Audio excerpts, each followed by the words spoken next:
Hindi ka dapat nagigising ng ganitong oras. Maling-mali na nakita mo ko. Pasensya ka na, Sir Oliver, ha? Pero matagal na yung sulat na natanggap mo. Ilang buwan na po ang nakalipas, mag-iisang taon na yata. Wala na po si Don Carpio. Dekadang inilagi ko sa pesting mansyon na to. Ilang taon akong nagtiis sa masamang pag-uugali ni Don Carpio. Pagkatapos ng lahat ng sakripisyo ko para sa kanya, sa'yo lang ipamama ng lahat ng ari-arian niya.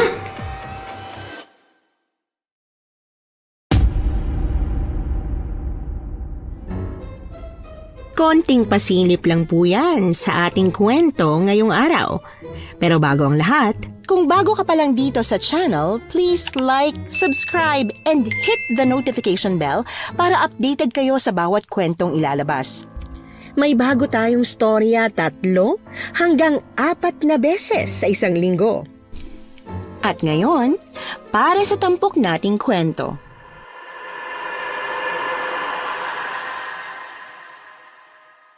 Alam niyo po ba na may mga tao pala talaga na darating sa buhay natin para magbigay ng purpose, kahit panandalian lang. Yung tipong dumating siya ng sandaling panahon, pero yung impact sa buhay mo ay panghabang buhay. At pag nawala na sila, saka mo lang marirealize ang lahat.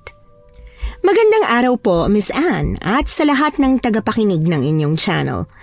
Matagal ko na po kayong sinusubaybayan dahil sa mga nakakatuwang tema na merong drama at pag-ibig kahit sa gitna ng banta ng mga aswang. Naging paborito ko na po kayo kasama ng mga trabahador sa hasyenda. At sa kwento ko pong ito, ibabahagi ko po sa inyo kung paano ako napalapit sa isang matandang lalaking kinatatakutan ng lahat. Isang ubod ng yaman at makapangyarihang tao, ngunit sa kabila ng lahat ng ito, namuhay at namatay siya ng mag-isa. Ako nga po pala si Jean, at ikukwento ko po sa inyo kung paano ako napalapit sa isang matandang nilalayuan ng lahat. Ay, sa wakas at nakauwi na rin. Nakakapagod alagaan ng matandang yon. Napakasungit, napakasama ng pag-uugali. Kung hindi lang malaking pasahod niya sa akin eh. Jean? Nasaan ka na ba? Ha? May nailuto ka na bang pagkain? Ay, Tia Sora, nandyan na po pala kayo. Mano po? Ano? May nailuto ka na bang pagkain? Alam mo, uuwi ako, hindi ba? Ay, naku, pasensya na ho, Tia Sora. Hindi ko po alam na uuwi kayo. Hindi po nasabi sa akin ni Ate Sol. Baka nakalimutan niya kasi marami siyang assignments at projects. Kaya kakaunti lang ho ang nasaing ko at saka nalutong ulam. Oh, ang ibig mong sabihin wala? Wala ho. Hindi naman po ako nagpapasobra ng pagkain dahil napapanis lang din. Ayoko naman pong masayang ang perang pinaghihirapan ninyo. Ay, Diyos ko naman, Jean. Sa lahat ng araw, ngayon pa talaga nawala ng pagkain. Ay, naku, gutom na gutom pa naman ako.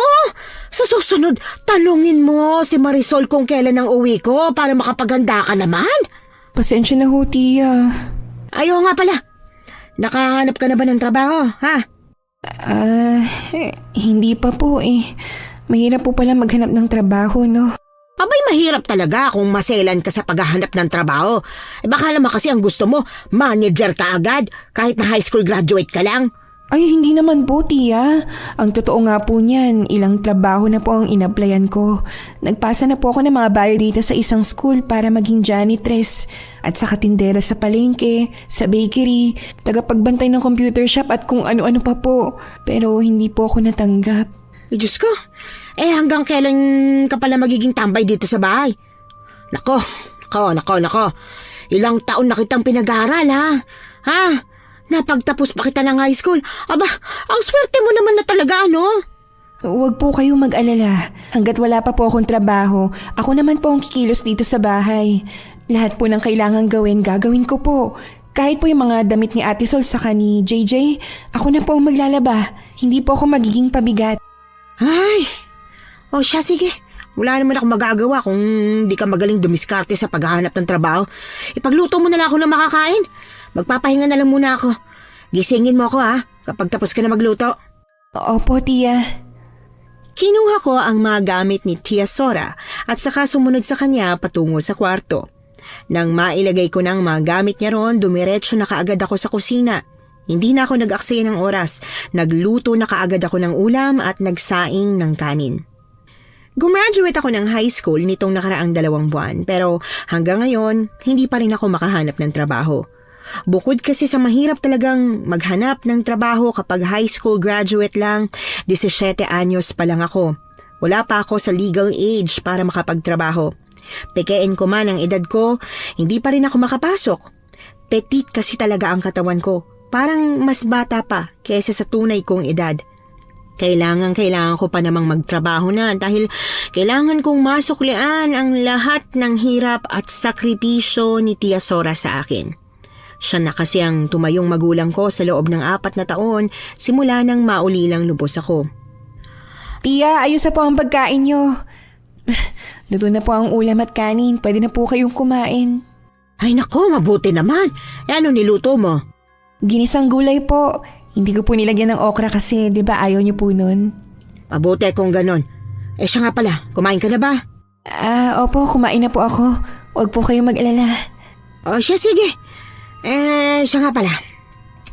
Alam kong kasama sa dahilan kung bakit hindi ka pa nakakahanap ng trabaho dahil 17 anyos ka pa lang. Alam mo, maganda sana kung ikaw na lang ang pumalit sa akin sa pag-aalaga kay Don Carpio Po, magre-resign po kayo sa trabaho? Tako, matanda na ako, Jean, alam mo yan. Dapat nga, nagpapahinga na ako pero sa dami ng responsibilidad ko kinakailangan ko pa magtrabaho. Kung maayos lang sanang binibigay sa akin ng tsuhin mo di ba? Pero ayos na po kaya kay Don Carpio. Paano magre-resign ka doon? Ay sus, matagal yan na akong pinagre-resign doon. Wala lang mahanap na ipapalit sa akin Ang hirap kasi niyang tiyagain. Pero ikaw, kilala kita. Matyaga kang bata Sigurado ako na magugustuhan ka ni Don Carpio. Hindi po kaya magagalit si Tio kapag nag-resign ka at ako ang pumalit sa'yo? Bakit naman siya magagalit? Papalit ka naman sa akin Magbibigay ka naman sa akin kapag sumahod ka, di ba? Oo naman po. Ano? Payag ka na ba, ha? Sige ho, kung yan ho ang gusto nyo. Baka naman napipilitan ka lang. Naku, ayaw ko magtrabaho ka ron ng napipilitan lang, ha? Masungit pa naman yung si Don Carpio. Hindi po. Excited nga po akong magtrabaho Siya, sige. Ikaw lang ang bumalik doon sa Lunes, ha? Ikaw na lang. Sabihin mo na lang sa kanya na nagkasakit ako kaya ikaw lang papalit sa akin. Hindi po ba masamang magsinungaling? Hindi naman masama kung tama. Sige ho. Nag-aalangan man sa biglaang desisyon ni Tia Sora, wala na akong magagawa. Kahit naman kasi hindi ko gusto, kukonsensyahin niya lang din naman ako. Hindi ko kilala si Don Carpio pero base sa mga kwento ni Tia Sora, masungit na matanda siya. Ang sabi sa akin ng tiya ko, walang may gustong mag-alaga dun sa matanda kahit na napakayaman niya. Lunes ng madaling araw, bumiyahe na kaagad ako patungo sa hasyenda ni Don Carpio. Sa kabilang baryo lang naman yon kaya mabilis lang din akong nakarating. Dapat daw kasi naroon na ako ng saktong 6:00 ng umaga. Dahil 7:00 hanggang 8:00 nagigising si Don Carpio. Kailangan ko pa siyang ipaghanda ng makakain niya. Maraming habilin si Tia Sora, lalong-lalo na sa pagkain ng matanda. Maraming bawal, katulad na lang ng mga bawal na bawang at asin. Kung iisipin para siyang aswang dahil talagang yun pang bawal sa kanya. Pero ang sabi ni Tia Sora, bawal sa kanya dahil marami na itong sakit. Na nakumpirma ko nang sa wakas ay nakilala ko siya. Sakay ng isang wheelchair ang isang matandang lalaking may maputlang balat. Ang kanyang buhok ay puro puti na. Kung susumahin, siguro nasa higit 80 na ang edad niya. Sino ka? Nasaan si Sora? Magandang umaga ho, Don Carpio. Ako nga po pala si Jean. Pamangkin po ako ni Tia Sora. Nagkasakit po si Tia kaya hindi na po siya makakapagtrabaho. Mahihirapan pa raw po siya na makahanap ng ibang kasambahay para sa inyo. Kaya ako na lang po ang pinadala niya. Ay, parang 12 anyos ka lang nako, hindi ako nagpapatrabaho ng mga menor de edad. Umuwi ka na. Sabihin mo sa tiya mo, maghanap muna ng bagong kasambahay bago siya umalis. Ha? Ay naku ho, mukha lang po talaga akong bata pero magdi-18 anyos na po ako. Gusto ko ng katunayan na hindi ka na nga minor. Po? Pero naiwan ko po kasi yung birth certificate ko sa bahay. Wala naman po kasing sinabi si Tia Sora na dalhin ko. Oh, edi ano pang hinihintay mo? Umuwi ka na. Sige po. Pero nakapaghanda na po ako na makakain ninyo. Ang sabi ni Tia, paborito niya raw po ang vegetable salad kaya yun po ang hinanda ko. Ganon ba? Malayo pa bang uwian mo? Sa kabilang baryo ho, nakatira po ako sa bahay ni Tia Sora. Malapit lang naman pala eh. O siya, umuwi ka na. Pero Don Carpio, ano po kasi may problema. Kung ano mang problema mo na yon.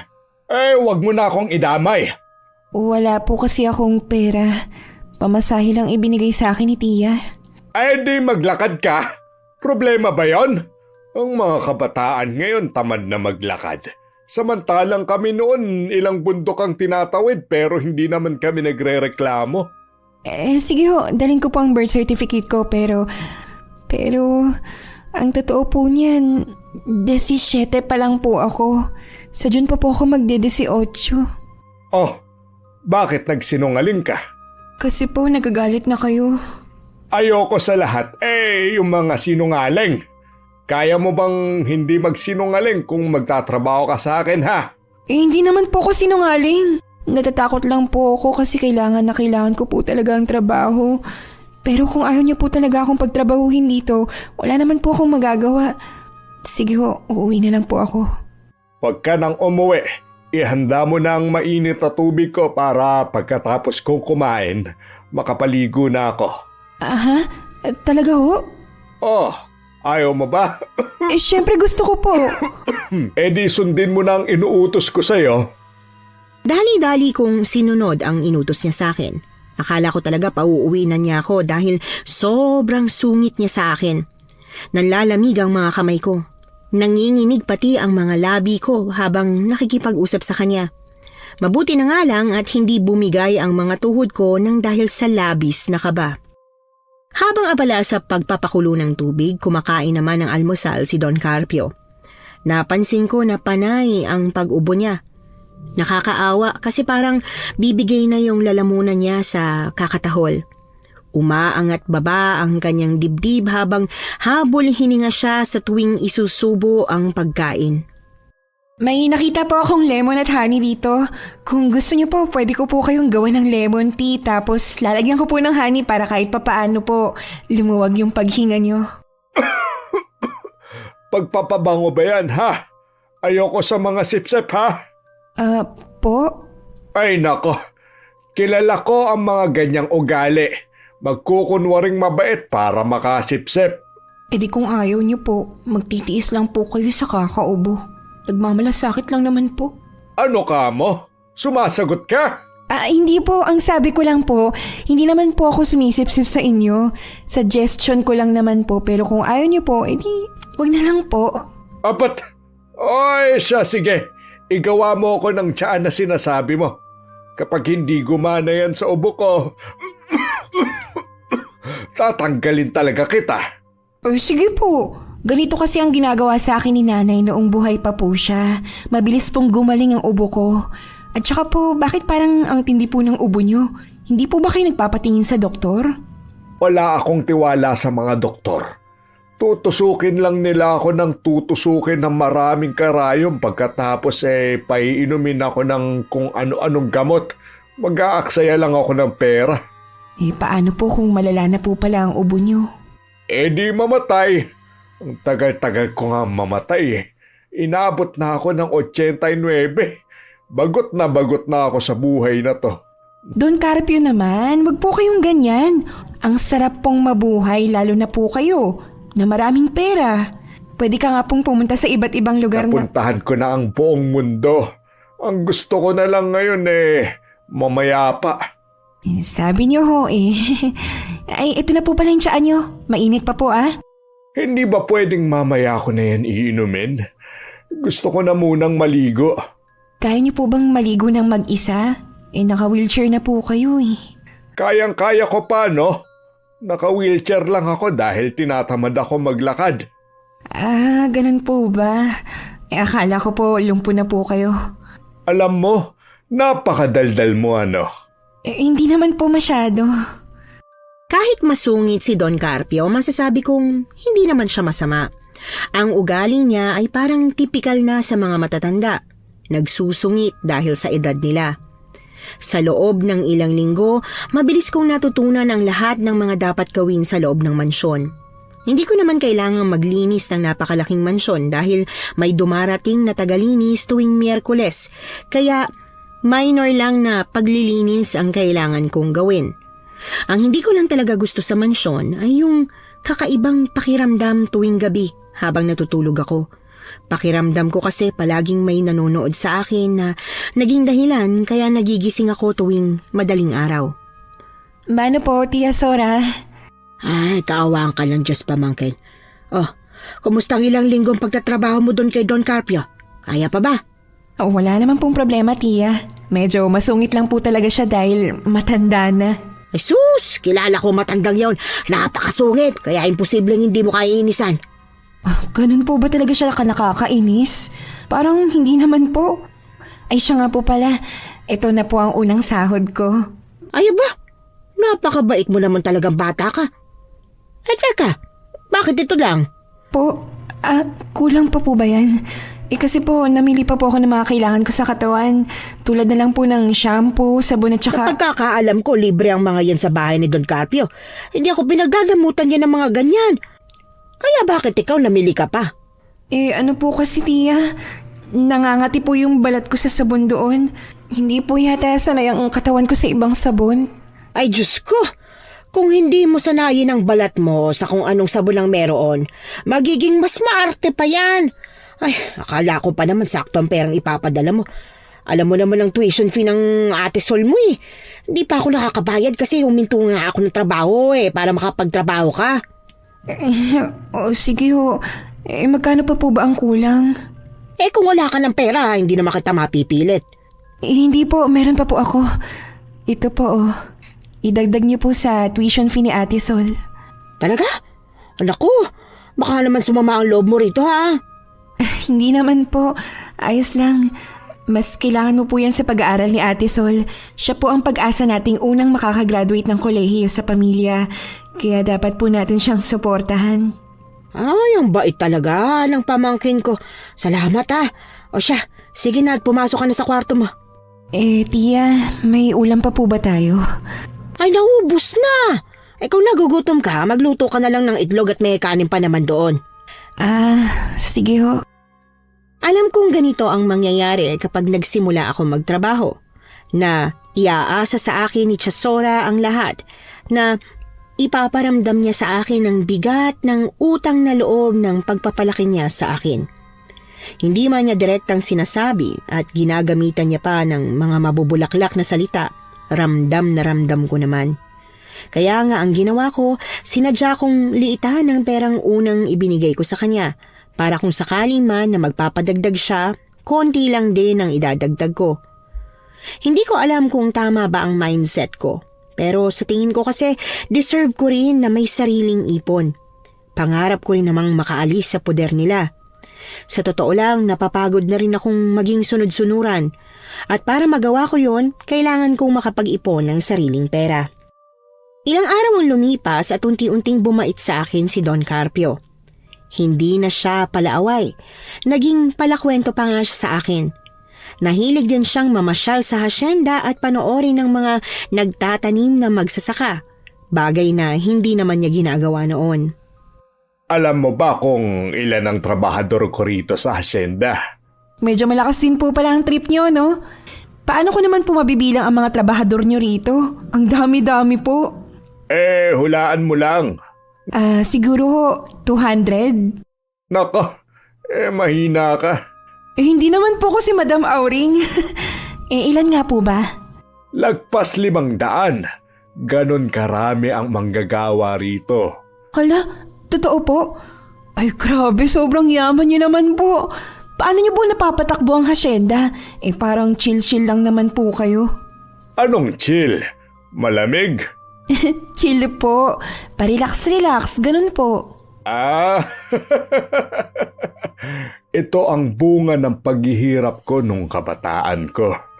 Ilang taon na akong nagpakahirap, pagod, sakripisyo at pakikipagsundo sa Satanas para lang makamit ang gantong klaseng yaman. Grabe po. Paano po kayo nakipagkasundo kay Satanas? Basta, hindi mo na dapat malaman pa. Pero ang dapat mong malaman, lagpas 5,000 ektarya ang hasyenda kong to. Wow! So ibig sabihin po, sa inyo po ang lahat ng buong baryong ito? Hindi, may natira pang 2 ektarya. Ayaw magbenta ng lupa ng mga nakatira dun eh. Kaya itong 5,000 ektarya lang ang kinaya ko. Grabe, sobrang yaman niyo po siguro, no? Pero wala po ba kayong kamag-anak? Ay, hala po, hindi niyo na po kailangan sagutin. Ayos lang po, hindi ko po sinasadya na itanong. Ayos lang. Napaisip lang ako kung kamusta na kaya sila. Matagal na kasi simula nung nagkita-kita kami. Malamang patay na ang panganay kong kapatid pero hindi ako sigurado sa bunso. Wala po ba kayong asawa o anak? Asawa? Wala ako nun. Masyado kong in-enjoy ang buhay binata kaya eto ako ngayon. Pero ang alam ko may anak ako eh. Po? Hindi po kayo sigurado? May anak ako. Nakakasama ko siya noon. Hanggang 12 anyos siya. Kaya lang nung mahuli niya kung ano ang tunay kong pagkatao, siya na mismo ang nagsabi sa nanay niya na iwan ako. Mula nun, hindi na niya ako dinalaw pa. Grabe naman po. Parang ang sama naman po niya. Kasalanan ko naman eh. Marami akong bagay na pinagsisisihan, Jean. Mga bagay na dapat hindi ko na ginawa. Mga bagay na dapat ginawa ko. Pero hindi na maibabalik pa ang nakaraan at kahit kailan hindi na rin maitatama pa. Baka po hindi pa huli ang lahat. Gusto niyo po ba tulungan ko po kayong hanapin ang anak niyo? At ano namang magagawa mo? Wala ka namang pera. Ako ngang sandamakmak ang pera hindi siya mahanap ikaw pa kaya. Alam mo, ang nagtatago, mahirap talagang mahanap. Sayang naman po. Ang mabuti pa bumalik na tayo sa mansyon at hinahapuna ako. Sige ho. Nakaramdam ako ng awa para kay Don Carpio nang malaman ko ang tungkol sa pamilya niya. Kahit pa ba ganon siya kasama, hindi dapat siya iniwan ng sarili niyang anak.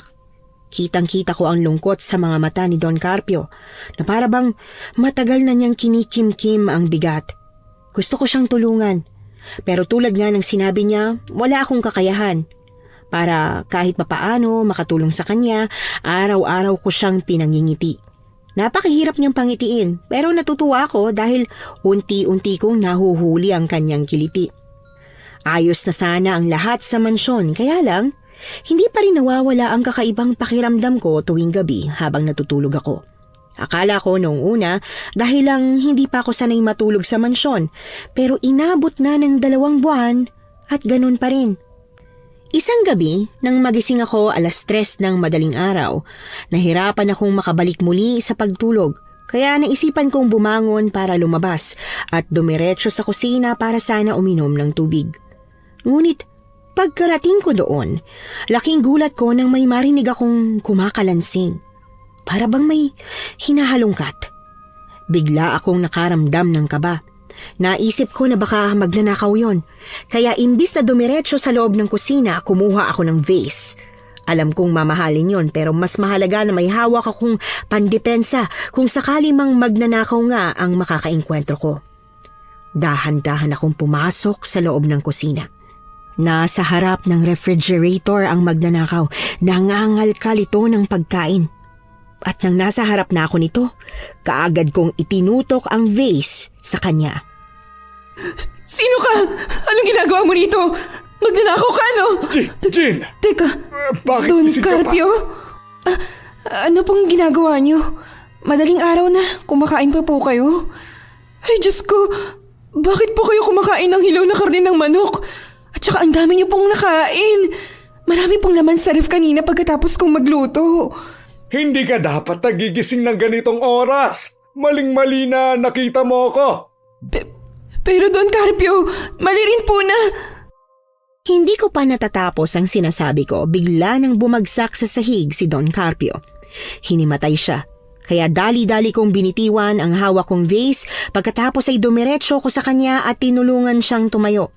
Pero wala talaga siyang malay, kaya sinuri kong maigi ang bawat parte ng katawan niyang tumama sa sahig. Tiningnan ko kung may sugat ba, mabuti na lang at wala. Kaya kahit na nahihirapan, binuhat ko siya patungo sa kanyang kwarto. Gusto ko sanang magpatulong sa driver pero ayoko namang makaistorbo pa sa tulog niya. Isa pa, nasa baba lang naman ang kwarto ni Don Carpio dahil nga gumagamit na siya ng wheelchair. Naisip kong kayanin na lang na buhatin siya hanggang sa makarating doon. Grabe. Sobrang bigat niyo po, Don Carpio. Ano ba kasing nangyari sa'yo? Para ka pong nag-stress eating, ang dungis mo. Pati yung hilaw na karne ng manok hindi niyo po pinalampas. Kahit na wala siyang malay, nagpatuloy pa rin ako sa pagrereklamo habang pinupunasan ang mukha niya. Hindi ko siya kayang iwan ng madungis kaya nilinisan ko na muna siya. Nang matapos ko siyang punasan, kinumutan ko siya at sinigurong komportable bago ako nagpa siyang umalis. Pero bago ko yon nagawa, may napansin ako sa ibabaw ng lamesang katabi ng kama niya. May 3 picture frame doon. Isang picture ni Don Carpio noong kabataan pa niya. Yung isa ay larawan ng 3 tao at isa siya doon. Habang yung isa naman ay si Don Carpio kasama ang isang batang lalaki. Napabuntong hininga ako at napasulyap sa matanda. Mahimbing ang tulog niya ngayon pero ramdam ko na gabi-gabi siyang hirap makatulog. Sana balang araw magkaroon siya ng pagkakataong muling makasama ang pamilya niya. Kinabukasan nagising ako sa karaniwang oras kung kailan kailangan ko ng gumising. Ipinaghanda ko si Don Carpio ng almusal, isang itlog, isang mansanas, at ang naging paborito na niyang lemon na may honey. Ganong almusal lang ay sapat na sa kanya, ewan ko ba. Kaya siguro naghalongkat siya ng pagkain kagabi dahil sa matinding gutom. Jean, iha, may alam ka bang gamot para sa sakit ng ulo? Pakiramdam ko may sugat ang likod ng ulo ko sa sakit . Alam niyo po ba kung ano nangyari kaya sumasakit ang ulo mo at parang may sugat? Hindi nga Basta't nagising na lang ako, ganito na kasakit ang likod ng ulo ko. Ibig pong sabihin, hindi niyo po naaalala yung pinaggagawa niyo kagabi? Hindi. Bakit? May ginawa ba ako? Nakita mo ba? Nag-sleepwalk po ata kayo. Kumakain po kayo ng pagkarami-rami kagabi. Kahit hilaw na manok kinain mo, hindi po ba sumakit ang tiyan mo? Sigurado ka ba? Hindi ka lang ba nananaginip? Sigurado po ako. Hanggang ngayon nga ngalay pa rin ang braso ko kakabuhat po sa iyo pabalik sa kwarto. Hinimatay ka po . Bakit ba kasi nasa kusina ka pa ng ganong oras? Hindi ba dapat natutulog ka na? Sa kasamaang palad po, madalas po akong magising na madaling araw. Siguro po dahil namamahay po ang katawan ko. Namamahay 2 buwan ka na rito. Ang mabuti pa, kung hindi ka makatulog ng maayos, bumili ka ng gamot para dyan. Ayos lang po ako. Di pa lang po ako komportable sa pagtulog ko sa kwarto rito. Ang mas intindihin niyo po ang sarili mo. Dapat nag-aalala ka dahil sa nangyari po kagabi. Paano po kung nabagok ka na sa susunod? Maswerte pa po kayo hindi ka napuruhan. Kung mabagok, di mabagok. Problema ba yon? Ipalibing mo ko. Don Carpio naman, wag po nga kayo magsalita ng ganyan. Anong gagawin ko kung nagawa ko nga yun kagabi? Magpatingin po kayo sa doktor para malaman niyo kung anong sakit mo at para mabigyan po kayo ng tamang gamot. Hindi na kailangan. Ang tao, kung mamamatay, mamamatay. Bahala na nga po kayo. Mag-almusal ka na lang po. Teka, saan ka pupunta? Hindi mo ba ako sasabayang mag-almusal? Nagkape at nagpandesal na po ako, Don Carpio. Kailangan ko na po magsimulang maglaba at marami pong labahin. Hindi na siya nagreklamo nang umalis na ako at dumiretso sa laundry area. 1 linggo na rin simula nung sinabayan ko siyang mag-almusal. Ang sabi niya, mas mapapadali daw ang paghuhugas ko ng pinggan kung sabay na kaming kakain. Pero sa tingin ko, hindi yon ang tunay na dahilan. Gusto lang talaga niya ng may kasabay kumain. Ayaw lang niyang aminin. Ilang buwan ang matuling lumipas. Imbis na gumaan ang ubo ni Don Carpio, mas lumalala pa yon ng lumalala. Ilang beses ko na siyang kinausap na ipatingin sa doktor ang ubo niya dahil hindi na umiepekto ang mga herbal na ipinaiinom ko sa kanya, pero talagang matigas ang ulo ng matanda. Hanggang sa hindi na ako nakatiis, nagpatawag na lang ako ng doktor na siyang pupunta sa mansyon para matingnan siya. Don Carpio, gising na po kayo. Kailangan niyo na pong kumain para makainom ka na ng gamot. Ayokong kumain. Don Carpio naman, hindi po pwede. Narinig niyo naman po ang sinabi ng doktor, di ba? Na may taning na ang buhay ko. Oo. rinig ko. Oo nga ho, may taning na. Pero hindi ibig sabihin na hindi na pwedeng pahabain pa. Kung itutuloy-tuloy niyo po ang pag-inom ng gamot, pwede pa raw po kayong umabot hanggang 2 taon. At ano namang gagawin ko sa 2 taon na yon? Sapat na ang 2 buwan sa akin. Gagawin ko ang lahat ng gusto kong gawin sa loob ng mga araw na yon. Paano mo naman po magagawa kung nangihina ka nga? Kayang-kaya ko. Bakit ba palagi mong sinasabing hindi ko kaya? Nasaan ang pagkain ko? Kakain na ako at mamamasyal ako doon sa labas. Samahan mo ko para kung sakaling bigla akong mamatay, may makakakita sa akin. Ay, tigas po ng ulo ninyo. Eh di sayang naman po ang mga gamot na nireseta ng doktor. Hindi ko naman sinabi sa'yo na magdala ka ng doktor dito eh. Napakulit mo rin kasi. Nag-aalala lang naman po ako sa inyo. Hindi na ako sinagot pa ni Don Carpio. Sa halip ay nagpatulong na siyang bumangon dahil kakain na raw siya at sasamahan ko siyang mag-ikot-ikot sa hasyenda. Pagkatapos niyang kumain, pinilit ko pa siyang uminom ng gamot pero nagmatigas talaga siya. Wala naman akong magawa dahil yon ang gusto niya. Natatakot akong mamatay si Don Carpio dahil sa totoo lang napalapit na ako sa kanya. Masungit man siya at madalas na matigas ang ulo, hindi yon ang nakikita ko. Ang nakikita ko ay isang matanda na napakalungkot. At madalas kapag nakikita ko siyang nagkakaganito, kumikirot ang puso ko para sa kanya. Bakit po dito niyo naisipang pumunta? Sa taniman pa talaga ng mais? Ay, bakit pa? Gusto ko rito eh. Matagal na akong di nakakapunta. Pero nahihirapan po tayo rito. Baka sumabit po ang gulong ng wheelchair mo sa mga dahon. Problema ba yon? Di maglalakad ako. Kunin mo sa kotse ang tungkod ko. Kaya niyo pa po bang maglakad? Sa tingin mo. Ito na nga po. Ito na, nakuha ko na po. Dahan-dahan lang po sa pagtayo. Paano naman ako magmamadaling tumayo? Patawa ka talagang bata ko. Minsan po, nagmamadali kayo eh. Nagmamadaling mahulog ka mo. Tara na. Gusto ko nang makita ang mga mais. Kakaiba rin po talaga minsan ng trip nyo. Sa dami ng pwedeng puntahan, dito pa talaga sa maisan. Kakain po ba kayo ng mais? Ay naku, matatanggal pa po ang pustiso ninyo. Sira ulo ka. Bakit naman ako kakain ng mais? Gusto ko lang pumunta dahil gusto ko siyang maalala. Sino po? Yung anak ko. Hindi ba't nakwento ko na siya sa'yo? Hindi pa po eh. Yung anak niyo po ba mahilig sa mais? Oo. Nung dinadalaw niya pa ako, hindi pwedeng hindi kami pupunta rito sa maisan. Mamimitas kami ng mga mais, pagkatapos ay ipapaihaw niya sa tiyahin mo. Nako, araw-araw akong nananabik na makita ulit ang mga ngiti niya habang kumakain siya. Pero habang lumilipas ang mga araw, unti-unti ko nang natatanggap na hindi niya na ako dadalawin pa talaga. Nakakalungkot naman po. Ganun po ba talaga kasama ang nagawa niyo noon para hindi ka na niya dalawin ulit? Imposible naman pong pumatay kayo ng tao. Paano kung sabihin ko sa'yo na oo? Iiwanan mo na rin ba ako? Don Carpio, wag naman po kayo ganyan magbiro. Nagbibiro lang naman po kayo, di ba? Seryoso ako. Sa sobrang yaman kong tao, Sa tingin mo ba hindi ko kayang pumatay ng tao? Napabitiw ako sa kanya nang marinig ko ang sinabi niya. Pakiramdam ko, binuhusan ako ng malamig na tubig.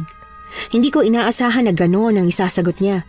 Hindi si Don Carpio yung tipo ng tao na palabiro. Kaya habang nakatitig ako sa mga mata niya, alam ko na totoo ang sinabi niya.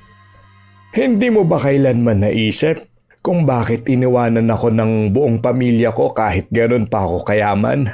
Don Carpio, ano po bang ginawa mo? Bilang hindi naman ako pinanganak sa mayamang pamilya, nangarap ako ng isang masaganang buhay.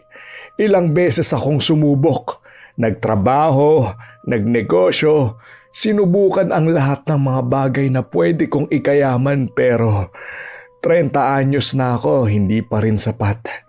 Sobrang tagal kong yumaman at inip na ako. Kaya po ba kayo pumatay ng tao? Hindi ko alam na kailangan kong pumatay ng tao. Ano pong ibig mong sabihin? Nakipagkasundo ako sa isang napakayamang tao. Hindi lang siya basta mayaman. Sobrang yaman.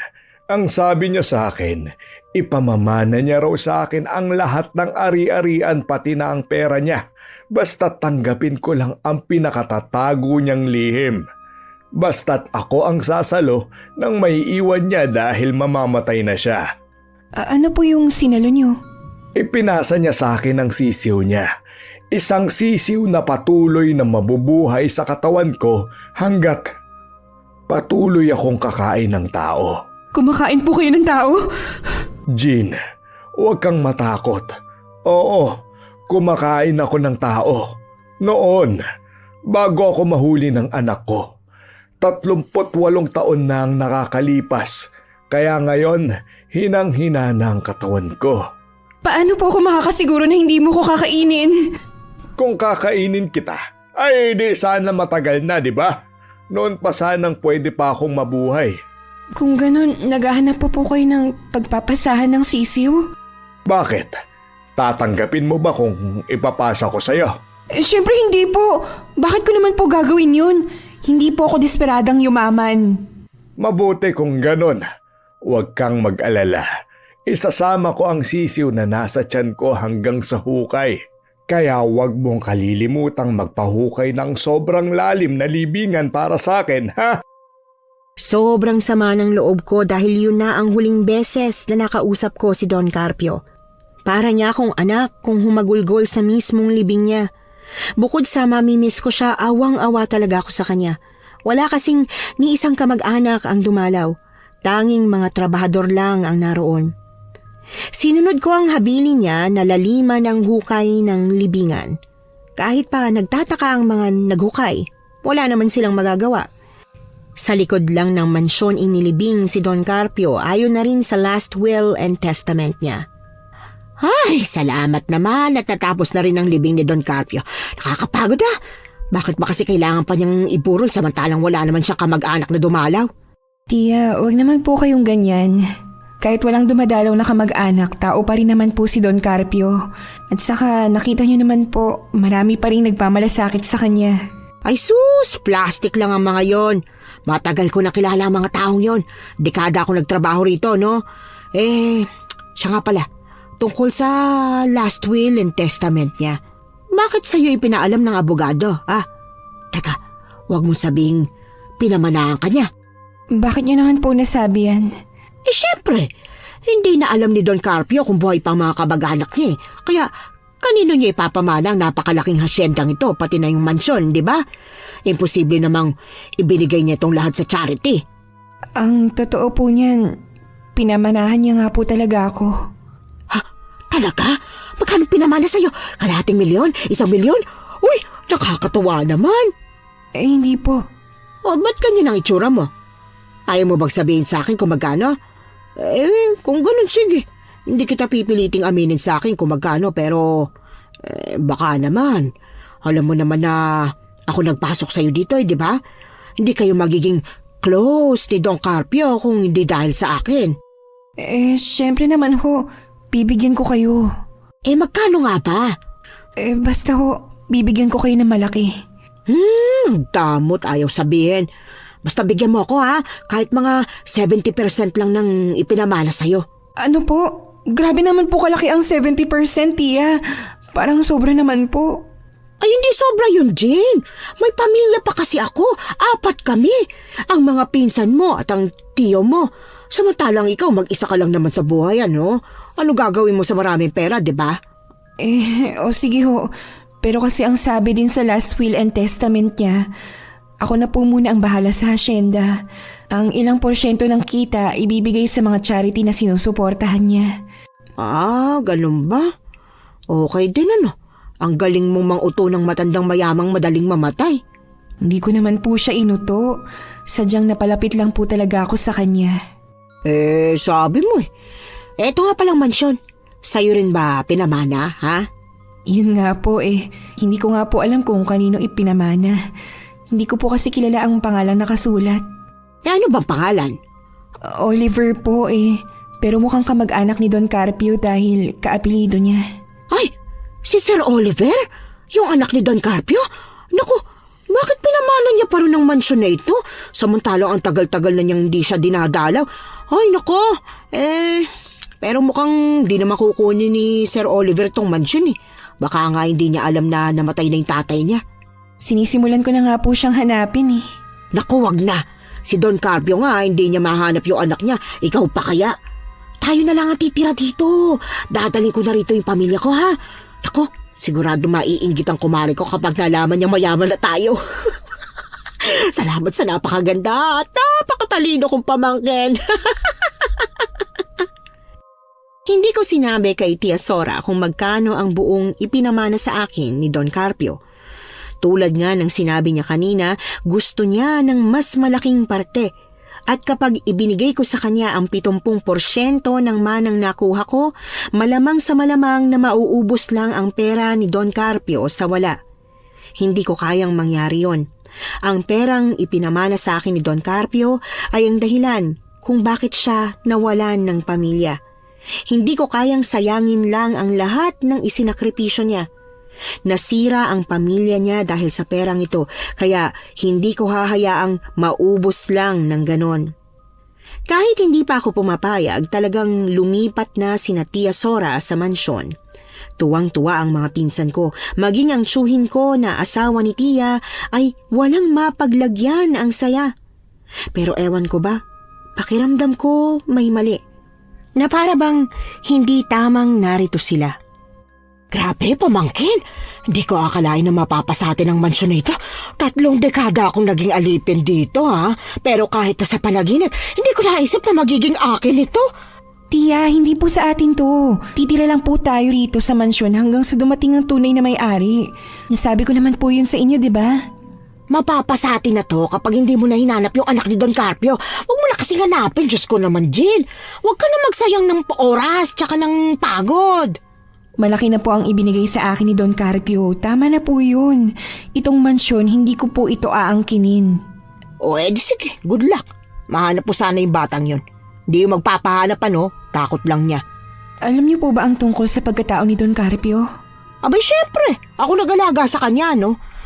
Ako pa nga nagpapakain mismo sa kanya dati. Ay siya nga pala, wala bang lumabas na sisiw sa bibig ni Don Carpio nung namatay siya, ha? Tia, bakit hindi niyo po sinabi sa akin na alam niyong aswang siya? Bayad ang pananahimik ko, no? Pero ngayon patay na si Don Carpio, abay, wala nang dahilan para itago ko pa, no? Hindi na niya ako mapapatay. Ay, teka, nasa na nga ba yung sisiw? Hindi ko po alam, Tia. Ha? Kaya pala pinalaliman mo ang hukay ni Don Carpio, no? Para hindi makatakas yung sisiw. Ano po bang gagawin niyo kung sakali bang makita niyo nga? Wala. Nagtatanong lang ako. Pero ang mabuti pa, yung porsyento ko na lang ang ibigay mo sa akin. I-deposito mo na lang sa bangko ko, ha? May paggagamitan na kasi ako, eh. Salamat, pamangkin. Idineposito ko na nga ang perang gusto ni Tia Sora. Hindi ko sinabi sa kanya kung magkano ang minana ko. Kaya ang ibinigay ko lang ay yung 70% ng 1 milyon. Yun kasi ang inaasahan niya, kaya hindi ko na pinataas pa ang nasa isip niya. Matuling lumipas ang mga araw at wala pa rin akong naging balita tungkol sa anak ni Don Carpio na si Sir Oliver. Kung sino-sino na ang nakausap ko para alamin ang kinaroroonan niya pero wala talaga. Pagkatapos ng ilang buwang paghahanap, sinukuan ko na muna at mas itinuon ng atensyon sa hasyenda. Naisip kong baka nga tama si Tia Sora na baka dapat pabayaan na lang hanggang sa isang araw. Jean! Jean! Nasaan ka ba? Tia, ano po nangyayari? Bakit po galit na galit ka? Abay, sino hindi magagalit, ha? Nalaman ko na hindi lang 1 milyon ang minana mo. Baka nga 1 bilyon pa eh. Kaya, bakit 700,000 lang ay binigay mo sa akin, ha? Ganyan ka na ba kakuripot sa akin, Jean? Pagkatapos ng lahat ng ginawa ko para sa'yo, lahat ng sakripisyo at pagmamahal? Tia, saan niyo po ba nalaman ng tungkol dyan? Imposible naman yung abogado niya ang nagsabi. 5,000 hektarya ang hasyendang ito na ikaw ang nagpapatakbo. Ang sabi mo, porsyento lang ang binibigay sa charity kada kikita ang taniman. Ilang porsyento ang sayo, ha? Bakit hindi mo sinasabi sa akin? Hindi ko po sinasabi sa inyo dahil alam ko na ang ganitong magiging reaksyon mo. Hindi po sa akin ang perang ito. Opo, sa akin nga ipinamana pero ayoko naman pong waldasin dahil hindi rin naman ako ang nagpakahirap. Binigay na sa'yo yan. At saka, nagpapatakbo ka ng hasyenda. Ikaw ang nagmamando. Ikaw na mismo ang namamahala. Kaya paano hindi ka nagpapakahirap? Ha? Jean, abay partihan mo naman ako sa kinikita mo sa hasyenda. Para naman kung sakaling aalis na kami dito ng tiyo mo, makakapagpagawa na rin kami ng mansyon namin. O kahit yung isang taniman lang. Yung maisan, akin na lang yun. Tia, mas lalo pong hindi pwede ang maisan. Pinakaiingatan ni Don Carpio yun. Ay, buwiset! Patay na yung matandang yon. Binigay niya na nga sa'yo lahat. Ano pa bang pinag-aalala mo? Pasensya na ho kayo. Pero nakakaistorbo ba ako sa usapan ninyo? Usapan po ba o pag-aaway? Teka, sino ka ba, ha? Bakit bigla-bigla ka nalang pumapasok dito sa pamamahay namin? Pamamahay niyo ho. Pero sa pagkakaalala ko kasi, mansyon nito ni Don Carpio. Pasensya na ho, sir. Pero ano po bang kailangan nyo? Kasi may nagpabot nitong sobre sa akin. Hindi ko kilala kung kanino nang galing pero dito naka-address. Ano ba yung sobre na yan? Teka lang ho. Sir Oliver, kayo na po ba yan? Ikaw ba si Jean? Ang nagpadala nitong sulat na to sa akin? Opo. Masaya po ako na sa wakas dumating na po kayo. Pwede ko ba makita si Papa?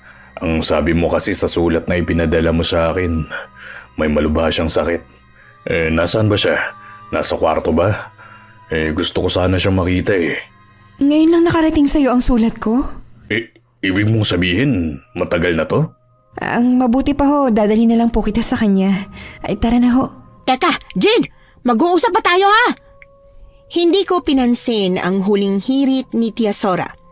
Mas pinagtuunan ko ng pansin si Sir Oliver na sa wakas ay nakarating na rin matapos ang ilang buwang paghahanap ko sa kanya.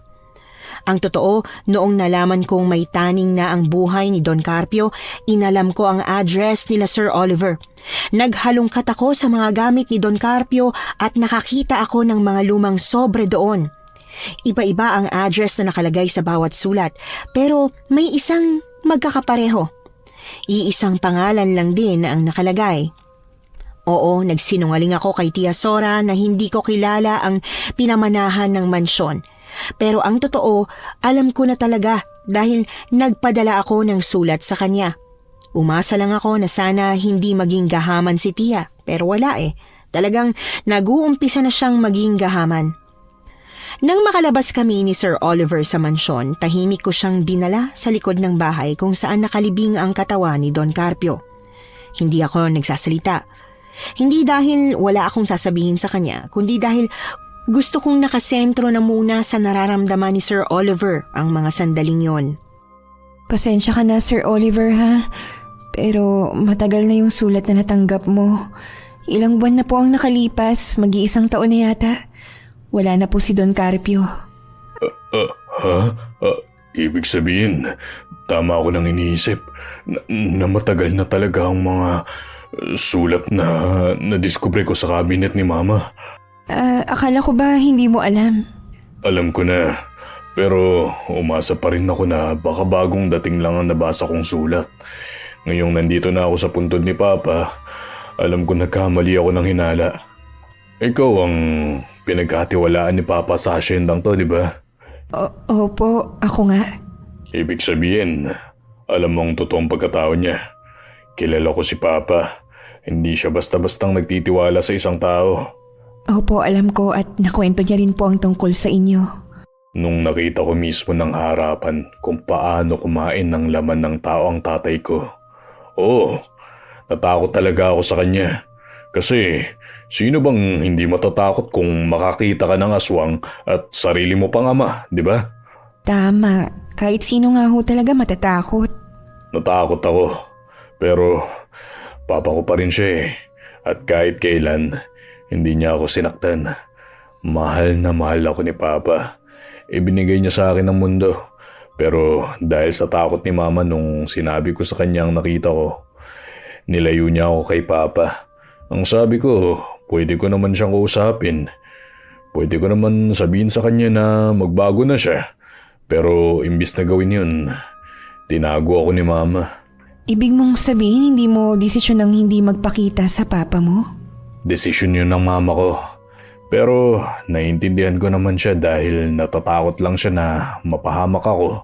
At saka naisip ko rin na kahit sa anggulo, masama pa rin ang papa ko. Pumapatay siya ng mga tao para kainin. Itinigil niya ang pagpatay at pagkain ng tao. Talaga? Opo, pagkatapos mo siyang mahuli, tumigil na siya. Pero kapalit nun ang unti-unti niyang panghihina. Hanggang sa nagkasakit na nga siya at ngayon, wala na. Pinagsisisihan niya ang lahat ng yun. Alam mo bang sabik na sabik siyang makita ka? Papa, I'm sorry. Sorry kasi ngayon lang ako dumating. Sana noon pa, hindi na ako natakot na balikan ka. Marami akong pagkakataon na umuwi rito at makita ka pero hindi ko ginawa. Napakasakit panoorin kung paano humagulgol ng iyak si Sir Oliver. Ramdam na ramdam ko ang sakit sa bawat salitang binibitiwan niya. Halos halikan na niya ang lupa habang patuloy ang kanyang pag-iyak. Hindi ko alam kung gaano kami katagal doon basta't hinintay ko siyang matapos. Hinayaan ko siyang magluksa sa tatay niyang matagal niya ring hindi nakasama. Karapatan niya yon. Padilim na ang langit nang matapos siyang kausapin ng tatay niya. Magang-maga ang mga mata niya at puno ng buhangin ng damit niya pero wala siyang pakialam. Sir, uuwi pa po ba kayo ngayong gabi? Medyo madilim na rin po kasi, tsaka marumi na ho ang damit ninyo. May dala po ba kayong pamalit? Ang totoo niyan, wala eh. Pero ayos lang. May sasakyan naman ako kaya pwede akong umuwi ngayong gabi. Saan po ba kayo nakatira? Sa ngayon, nakatira ako sa kabilang baryo. Doon kasi ang mga kamag-anak ni Mama eh. Pero sa States talaga ako nakatira. Ganun po ba? Malapit lang naman po pala kayo. Di maghapunan na po muna kayo rito bago umuwi. Hindi po ako papayag na umalis ka ng ganyan. Oo, sige. Kung yan ang gusto mo. Sige ho. At saka may pag-uusapan pa po pala tayo tungkol dito sa mansyon. Bakit? May problema ba? Pinamana ho kasi sa'yo ni Don Carpio itong mansyon. Nako, bakit niya ba ako pinamanaan samantalang hindi naman kami magkasama? Hindi ko nga siya dinalaw ng ilang taon. Kailangan niyo pong tanggapin ang minana mo. Ayokong kunin ang lahat. At isa pa, may 10% ka rin sa kita ng hasyenda kada may ani at benta. Yung natira sa charity at saka sa mga manggagawa at puhunan. 10% din po ang sa akin. Talaga palang pinagkakatiwalaan ka ni Papa. Hindi ko nga rin po alam eh. Siguro kasi ako ang nag-aalaga sa kanya noong mga panahong may sakit po siya. Kaya pinagkatiwalaan niya ako. Mukha ka rin naman kasing mabait. Naiiya tuloy ako na pinamanahan pa ako ni Papa. Karapatan mo yun bilang anak. At saka baka hindi ka niya nasusustentuhan noong bata ka pa. Hindi nga. Pero kahit na, kasalanan ko rin naman. Wala kang kasalanan. Bata ka pa nun. Tara na po sir. Ipagluluto po kita kasi baka hindi pa nakakaluto sa tiya. Kaya lang po, ano po bang gusto niyong pagkain? Bawal din po ba kayo sa bawang at asin? Siyempre hindi. Di naman ako aswang. Nakakatuwang mabait si Sir Oliver. Ipinagluto ko siya ng adobong manok dahil tulad nga ng hula ko, hindi pa talaga nakapagluto si Tia Sora. Habang kumakain kami, pinag-usapan namin ang dapat na gawin sa mansyon. Ang sabi niya sa akin, hindi niya raw kailangan ng mansyon dahil may bahay at trabaho siya sa States. Pero tatanggapin niya raw ang porsyento ng kita ng hasyenda. Ang suggestion ko nga sa kanya, bibilihin ko na lang ang mansyon pero ang sabi niya, mas mabuting tirahan ko na lang daw kasama ang pamilya ko. Hindi na raw niya kailangan ng bayad. Napakabait niya talaga. Oh, narinig kong usapan yun ni Oliver ah. Tirahan na lang daw natin. O diba, ano sabi ko sa'yo? Hindi na siya hahabol dito eh. Napakaano mo. Gusto mo pa talagang bilhin tong mansyon eh. Lagpas ng 10 milyon ang presyo nito. Mayabang ka rin ano. Siguro, lagpas pa sa kalahating bilyon ng pinamana sa'yo no? Ano, ba't hindi ka makapagsalita? Tia, pwede po bang wag na nating pag-awayin yung perang hindi naman talaga sa atin? Nakapangalan na sa'yo, kaya sa'yo na. Ngayon, kung hindi ka magdadamot, di magiging sa atin. Pero magiging madamot ka at saka gahaman. Diyos na lang bahala sa'yo. Grabe naman po kayo, Tia. Alam mo naman kasing may mga pangangailangan kami pero tinitipid mo kami. Hindi ko na siya kinibupa. Sa totoo lang, nakakainis siya. Ang pera kasing ibinigay ko sa kanya ay ginastos na niya sa kung ano-ano. Mga mamahaling damit, sapatos, make-up, alahas, at kung ano-ano pa. Hindi naman pangangailangan ng mga yon. Puro lang mga luho. Mas mabuti sana kung ipinangnegosyo niya ang pera. Kinabukasan, muling bumalik si Sir Oliver para maglibot-libot sa hasyenda. Ang sabi niya sa akin, na-miss niya raw yung hasyendang dating nililibot nila ni Don Carpio. Kaya kaagad kong inirekomendang pumunta sa Maisan. Wow! Mas lumawak pa ang maisan ah. Dati hanggang doon lang to eh. Sinadya raw ni Don Carpio na palawakin pa ang Maisan na dahil sa'yo. Si Papa talaga. Ay, naiiyak na naman talaga ako. Sorry ah. Ang laking pagsisisi ko lang talaga. Pakiramdam ko habang tinatanong ang maisa na to, ganitong lungkot din ang nararamdaman niyo noon. Ayos lang naman pong magluksa, sir. Huwag niyo lang pong pigilan ang sarili niyo. Pero pipigilin ko na muna umiyak sa harap mo. Nakakahiya na eh. Teka, pwede ba akong mamitas ng mais? Ay naku, syempre naman po. Gusto niyo po bang ihawin ko? Ikwento rin ba ni Papa ang tungkol doon? Ang dami mo na palang nalaman tungkol sa akin nung bata pa ako. Hindi naman po. Konti lang naman. Hindi naman po masyadong makwento si Don Carpio. Meron lang po talagang pagkakataon na hindi niya mapigilang magsabi sa akin. Alam mo, sa totoo lang, naiinggit ako sa'yo. Bakit naman po? Naiinggit ako sa'yo kasi nakasama mo pa si Papa sa mga huling araw na buhay pa siya.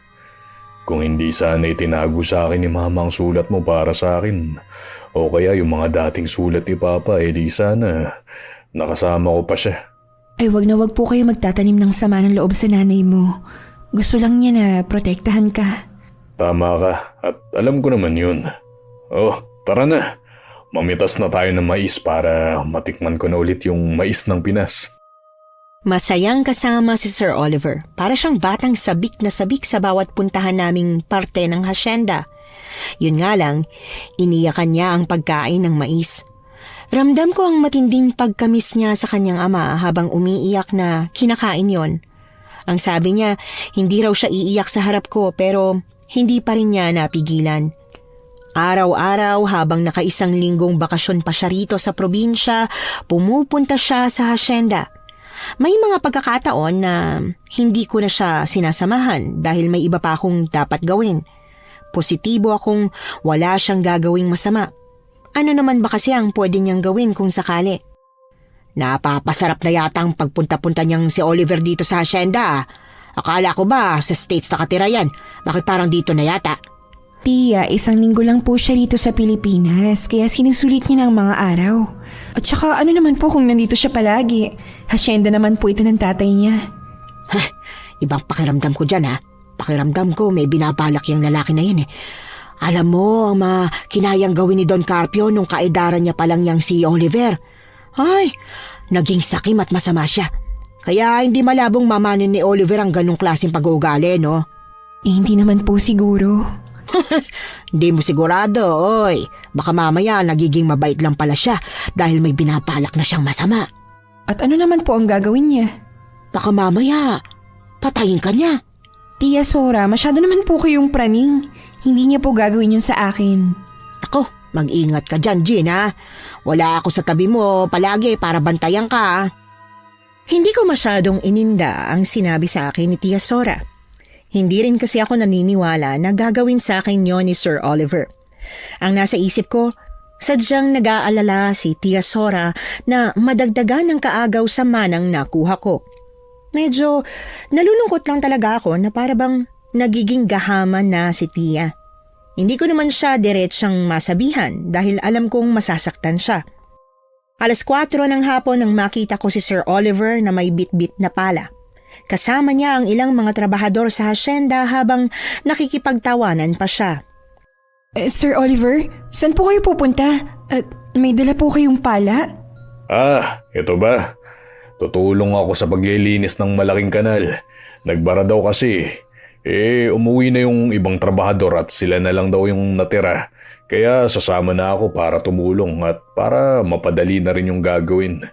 Hala, ayos lang po ba sa inyo yun? Nako, ayos lang no. Marunong naman akong gumamit nitong pala. At saka tutulong lang naman ako para hindi umapaw yung irigasyon. Sige ho. Kaso baka gabihin naman po kayo niyan. Kung gagabihin ako, dito ako matutulog sa mansyon. Pwede ba akong matulog sa kwarto ni Papa? Kaya niyo po bang doon na lang matulog? Oo, hihintayin kong dalawin ako ni Papa sa pagtulog ko. Nakakakilabot naman po. Sige po sir, kayo na po ang bahala. Una na po ako at magpapasweldo pa po ako.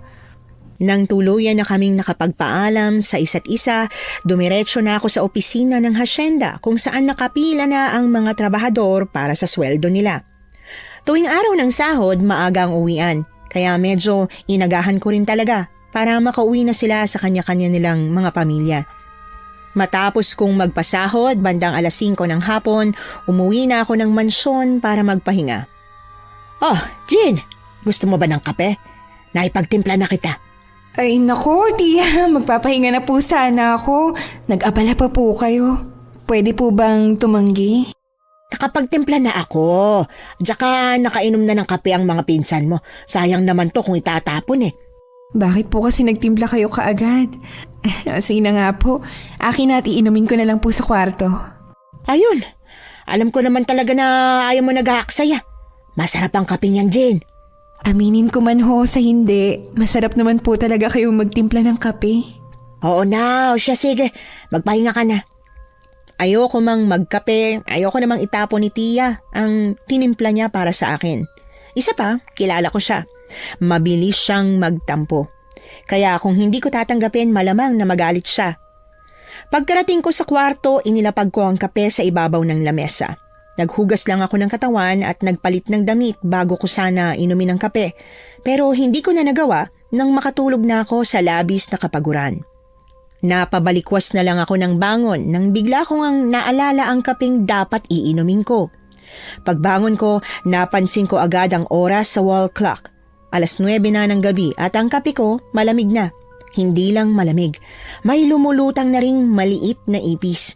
Kaya hindi ko na talaga siya kayang inumin. Itinapon ko ang laman nun sa banyo bago ako dumiretso sa kusina para ibalik ang mug. Pero nang saktong pabalik na ako sa kwarto, may napansin akong dumi sa sahig.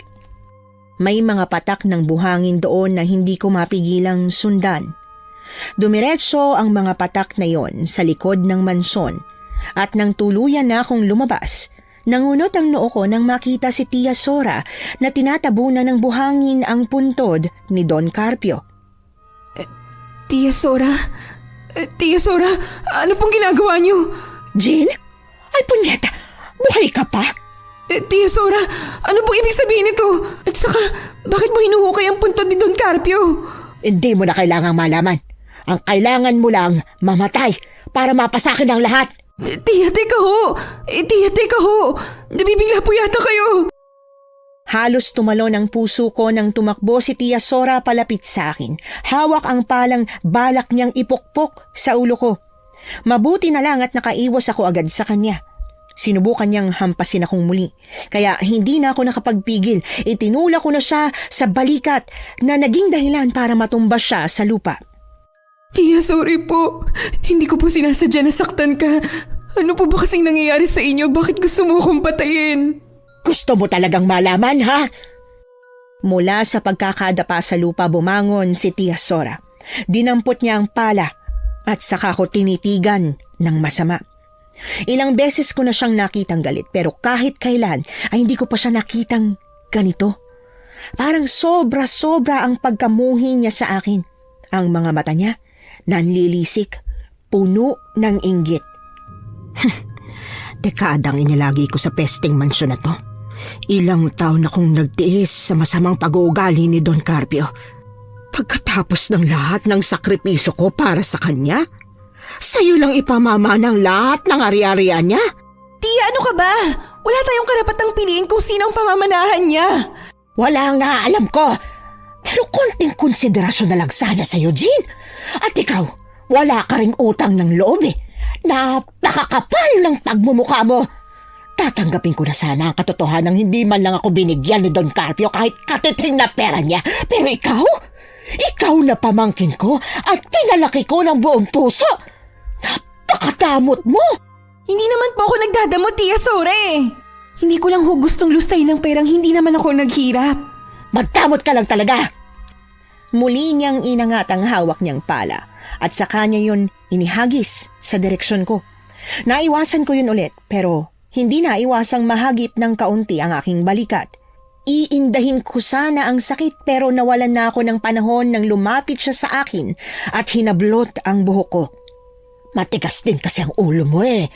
Ang sabi ko sa'yo, inumin mo yung kapeng binigay ko sa'yo pero hindi mo ginawa, hindi ba? Kaya ngayon, matitikman mo tuloy ang sakit ng pagkamatay.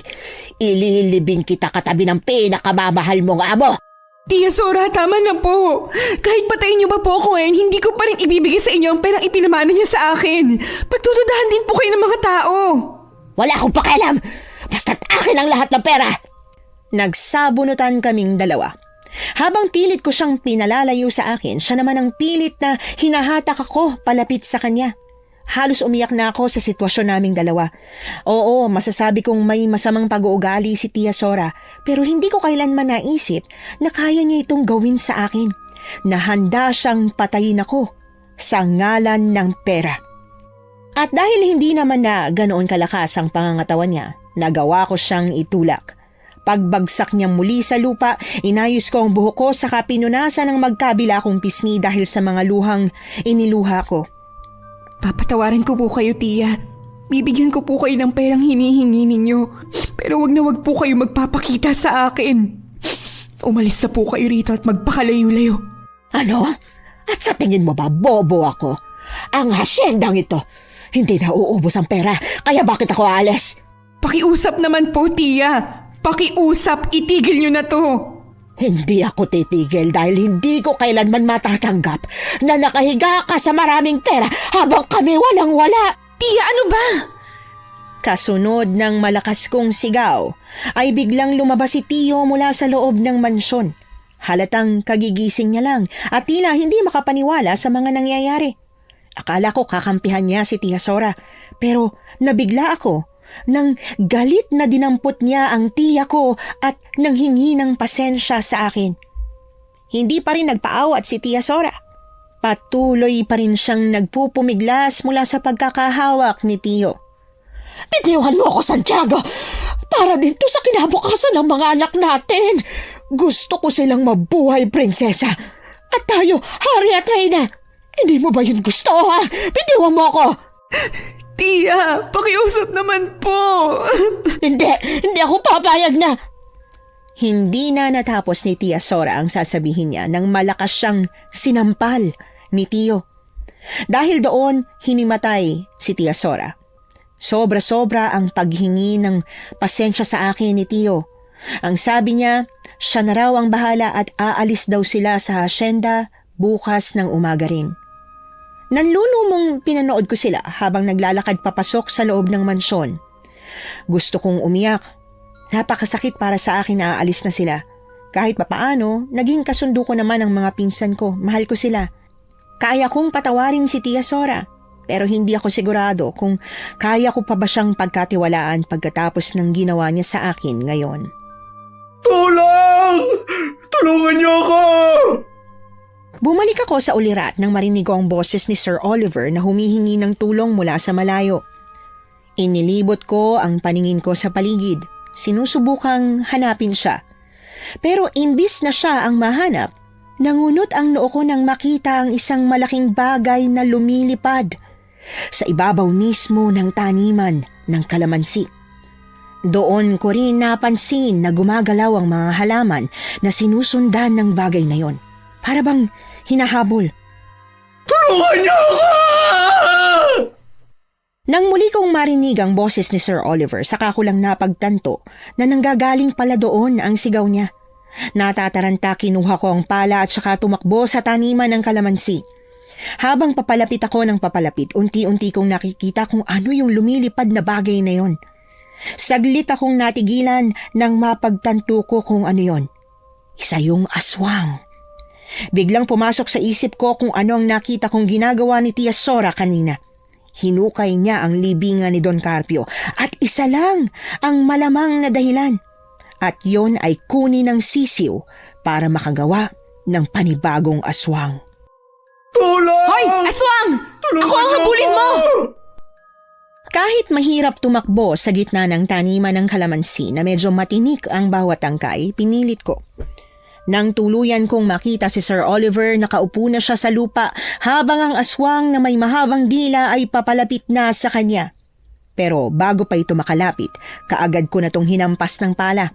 Agad itong napahiyaw sa matinding sakit at bumaling ang atensyon sa akin. Ano? Ako ang harapin mo! Pumailan lang sa paligid ang malakas na hiyaw ng aswang bago siya tuluyang sumugod sa akin. Nang papalapit na siya, hinampas ko siya sa muka. Pero kahit na nasugatan, pilit pa rin siyang sumusugod sa akin. Hahampasin ko na sana siya ulit pero nagkamali ako ng pagwasiwas. Lumipad palayo ang pala habang nahawakan niya naman ako sa magkabilang balikat. Pareho kaming natumba sa lupa. Habang pilit niyang inilalabas ang dila niyang matalas para masugatan ako at makain niya. At dahil masyado siyang malakas, nagawa niyang itusok ang dila niya sa balikat ko. Napahiyaw ako ng malakas. Napakasakit, lalo na nang unti-unti niyang idinidiin ang matalas niyang dila sa sugat kong yon. Hindi pa siya nakontento, idiniin niya pa ang mga kuko niya sa balikat ko. Mahapdi, napakasakit, pero mas nangingibabaw sa akin ang kagustuhang mabuhay. Kaya sinubukan kong kumapit sa isang puno ng kalamansi. Sa isang kakaibang pagkakataon, nakapitas ako ng maraming kalamansi at kinuskus ko yon sa dila niya para patigilin siya sa kanyang ginagawa. Nabigla ako nang umusok ang dila nito at mabilis niya itong ipinasok sa kanyang bibig. Jean! Pumikit ka! Ewan ko ba, pero talagang pumikit din ako ng mariin. Kasunod noon ay narinig ko ang malakas na paghampas at ang pagtalsik ng kung anong likido sa mukha ko. Narinig ko pang umigik ang aswang na nasa harapan ko, pero ilang saglit pa, bumagsak na ito sa akin at naamoy ko ang amoy ng nabubulok na bangkay. Nang imulat ko ang mga mata ko, nakita ko si Sir Oliver na hinatak pa alis sa ibabaw ko ang aswang. Sa kanya inilahad ang kamay sa akin. Salamat at iniligtas mo ako. Napatay niyo po yung aswang. Oo, at mukhang isa rin siya sa mga trabahador ng asyenda. Tingnan mo, unti-unti nagbabago ang itsura niya. Hindi lang pala si Papa ang aswang dito. Sir, si Don Carpio nga lang po talaga ang aswang. Kaya lang mukhang lumipat na sa trabahador niya yung sisiw niya. Anong ibig mo sabihin? Akala ko ba nakalibing si Papa kasamang sisiw? Nakalibing nga. Pinahukay ko ng malalim ang libingan tulad ng huling habili niya pero kanina... Kanina ano, Jean? Kanina po hinukay ni Tia Sora. Pinalak niya po akong patayin at mukhang ikaw, pinlalo niyang ipakain sa aswang. Gago pala yung tiyahin mo eh. Galit na galit si Sir Oliver. Sa sobrang galit niya, sumugod siya sa mansyon at hinanap si Tia Sora. Pero dahil nga hinimatay ito nang dahil sa ginawa ni Tio sa kanya, hindi niya ito nakausap. Panay ang paghingi ng pasensya ni Tio, pero mukhang si Sir Oliver ang tipo ng tao na hindi tumatanggap ng pasensya, lalo na at matindi ang naging kasalanan. Imbis na kulitin pa si Tio, nagisingin si Tia Sora para magkaharap-harap at mag-usap. Isinama niya na lang kami pabalik sa taniman ng kalamansi. Kinailangan namin kunin ang sisiw sa katawan ng aswang na ngayon ay bumalik na sa pagiging tao. Ang masaklap pa, nakakain na pala ng iba ang ginawang aswang ni Tia Sora, kaya 2 tao ang namatay. Nakakapanlumo. Kung ininom ko pala ang kape at hindi ko siya napigilan, mas marami pa ang pwedeng nabiktima. Sir Oliver, uminom na po muna kayo ng tubig. Pasensya na ho talaga kayo sa nagawa ni Tia Sora. Ay, hindi ko kayang tanggapin ang pasensya mo, Jean. At saka, may mga namatay na tao nang dahil sa ginawa ng tiyahin mo. Hindi pa nga natin alam kung paano ipapaliwanag ang nangyari sa pamilya ng mga taong nabiktima. Kung ganon, kailangan talagang ako ni Tia Sora ang ginawa niya.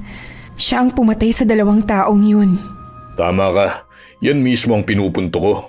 Pero paano kung magsinungaling siya? O kaya naman sabihin niyang aswang si Don Carpio. Maraming sikreto si Don Carpio na alam ni Tia Sora. At sino namang maniniwala na isang aswang ang tatay ko? Naniniwala nga ako sa kanya eh. Ikaw yun. Mas marami pa rin ang hindi naniniwala. Iisipin lang nilang nababaliw ang tiyahin mo, kaya niya nagawang pumatay ng mga tao. Kung yan ho ang sa tingin mong tamang gawin. Yun ang tama, Jean. Alam kong alam mo yan. Sumang-ayon ako kay Sir Oliver kasi tama naman talaga siya. Tama siya na ang tamang gawin ay ipakulong si Tia Sora.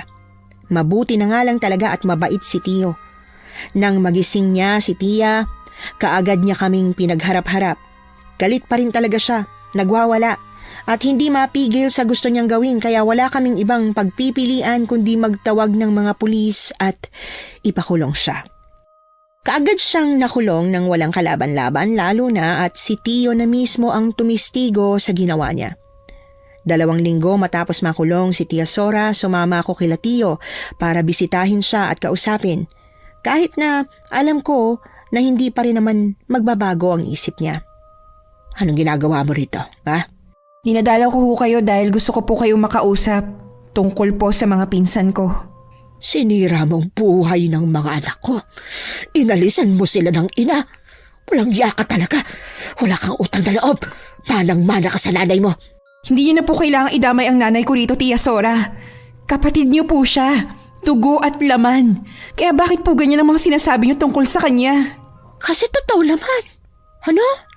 Pinalayas mo ang mga pinsan mo sa mansyon mo, di ba? Opo, pinaalis ko na po sila pero binigyan ko sila ng pera. Kinausap ko ng maigi si Tio at sinabihan ko siyang magnegosyo o pamahalaan ng isang sakahan sa hasyenda. At pinili niyang magtayo ng sarili niyang negosyo malayo sa hasyenda dahil nahihiya raw po siya sa ginawa mo, Tia. Hindi mo pa rin ba naiintindihan ang sitwasyon? Hindi. Kahit kailan hindi ko maiintindihan ang punyetang dahilan mo para hindi ibigay sa akin ang mga kondisyon na gusto ko. Mag-isa ka na lang sa buhay, pero maramot ka pa. Maging masaya ka sana. Magiging masaya po talaga ako, Tia Sora. Huwag po kayong mag-alala. Naniniwala kong hindi tunay na magiging masaya ang kagaya mong gahaman sa pera. May pera ka nga, wala ka namang pamilya. Samantalang ako, nakakulong man ako rito. Alam ko na may pamilyang dadalaw sa akin. Dadalawin ka nga po ba nila ng madalas, Tia? Baka kasi balang araw, kalimutan ka rin nila. Lalo na't alam nilang naging mas gahaman ka kaysa sa akin. Naging mahirap gawin ang sinabi kong yon kay Tia Sora. Kasi sa totoo lang talagang nahirapan akong mag-move on sa lahat ng mga nangyari. Hindi pala totoo na kapag marami ka ng pera, sasaya ka na ng lubusan. Mas masaya pa rin ang magkaroon ng kumpletong pamilya na magbibigay ng kulay at saya sa buhay mo. Ang pera nakakaalis ng problema at nakapagpapagaan ng buhay, pero yung saya, mahirap hanapin. Para mahanap ko yung sayang gusto kong maramdaman, sinubukan kong mag-aral ulit. Pinagsabay ko ang pamamahala sa hasyenda at ang pag-aaral, bagay na nagawa ko naman. Naging malapit din ako kay Sir Oliver at sa asawa niya na palaging dumadalaw sa hasyenda sa tuwing may oras sila. Congratulations, Jean! Sa wakas at nakagraduate ka na rin sa kinuha mong kurso na business management. Magaling ka naman na sa pagmamanage nitong asyenda pero talagang nag-aral ka pa ha? Siyempre naman po, sir. Ayoko pong malugi ang hasyenda na ipinamana sa atin ni Don Carpio. Aalagaan ko po ng mabuti ang hasyenda na to sa abot ng aking makakaya. Napakabait mo talagang bata. Hindi nagkamali si Papa na sa'yo niya ipinagkatiwala ang asyenda. Nakita niya yung potensyal mo. Salamat po sa pagpuri, sir. Huwag po kayong mag-alala at pagbubutihin ko pa ang pagpapatakbo ng hasyenda. Siya nga pala. Isinama ko yung mga anak ko rito. Gusto ko sanang formal na makilala mo rin sila. Lalo na yung kaedad mo. Po? Naku, may kaedad pa po pala ako na anak mo. Parang imposible naman po yan. Ilang taon na po ba kayo? Ang bata niyo po kasing tingnan. 50 anyos na ako. Pagramdam ko tuloy, 20 years old lang ako kung makabata ka. Ang mabuti pa, pumasok ka na sa kotse para makarating na tayo sa mansyon. Nagluto yung asawa ko ng pagsasaluhan natin. Talaga ho? Naku, hindi na po dapat kayo nag-abala pa. Anong hindi? Pamilya mo kami. Umuwi nga kami rito para sa'yo eh. Sir Oliver naman eh. Huwag niyo naman po akong paiyakin. Totoo naman eh. Halika na. Nasa loob ng kotse ang anak ko. Sana maging tunay na magkapamilya nga talaga tayo. Tinawanan ko lang si Sir Oliver sa sinabi niyang yon sa akin. Tandang-tanda ko yon kasi paano namang hindi? Yun ang dahilan kung bakit nagsimula ang love story namin ng napangasawa ko. Oo, naging asawa ko ang anak ni Sir Oliver. Hindi dahil sa pilitan, kundi dahil talagang nagmamahalan kaming dalawa. Hindi naging mabilis ang love story naming dalawa. May girlfriend kasi siya noong una kaming magkakilala at inis na inis siya sa akin dahil nga pinipilit ni Sir Oliver na maging malapit kami. Pero kalaunan, nang malaman niyang niloloko lang pala siya ng girlfriend niya, sinubukan niya akong ligawan pero ako naman ang may ayaw.